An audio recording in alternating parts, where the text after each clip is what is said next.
концерттер болсын, таныстар болсын, бәрі осы қызық, жұмыстар болсын, бәрі осы жақта болғаннан кейін, осы жаққа Алматыға келуге шешім қабылдадым. Ештеңе ұстап тұрмағаннан кейін. Ата-анаңыз біледі ғой келгеніңізді? Именно қалауымға келгенімді білмейді. Қосылайыққа келгенімді білмейді. Бірақ Алматыда жүргенімді біледі. Бірақ келгенімді қалған Қосылайыққа. Ойлаған деп айтқан анам. Өте керемет. Жалпы осыған дейін арақатынас болды ма сізде? Қалауы жақсы екен. Қыз бала болғаннан кейін енді по-любому сөйлесесің. Өзім 2 рет серьезный отношениеда болғанмын. Болғанмын?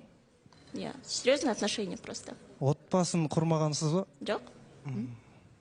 Және де көзқарасыңыз жалпы ауылға барып тұруға, ата-енемен тұруға деген көзқарасыңыз қандай?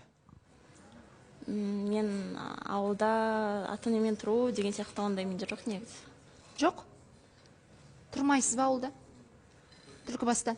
Табиғаты керемет. Жоқ, баруға, қонаққа, там по-любому жиі барып тұрсам да болады, по-любому. Ата-ана болғаннан кейін әр адам оны сағынады. Мен де негізі қазір қызығып жүрмін, ауыл жаққа барып, кішкене қонақ болып, там көріп дегенде. Келін қонақ? Жоқ енді. Дұрыс қой, дұрыс. Достармен болса да барып қайтып қыдырып дегенде. Түсінікті. Қысқасы Түлкібасқа қонаққа баратын болдыңыздар. Түсінікті. Жалпы салт дәстүрге сонда көзқарасыңыз кішкене онша емес па? Орамал тағып, сәлем салу деген. Енді айтпаймын мен анау тұрғандай бір 6-да тұру керек деп. Негізі орамал тағу, сәлем салу біз жақта өте қатаң ұсталған тәрбие.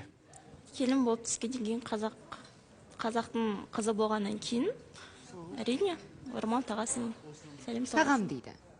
Негіз мен ойлаймын, ол қыз бала айта береді, егер сүйіп, күйіп, жігітті сүйіп тұрса, ол жігіттің айтқанын істейді деп ойлаймын. Сонда жігіттің айтқаны орамал тақ деген сөз бола ма? Жоқ, егер де біздің арамызда мен болашақ жарыммен барлығы жақсы болып, бір-біріміз жақсы көріп тұрсақ, ауылға да барады деп ойлаймын. Бізде жарнама Жандос үміткерге ренжіп қалған сияқты мені таңдамағанына деп студиядан шығып кетті. Жарнамадан кейін жобада Айза қалама немесе Сұлтан қалама көреміз.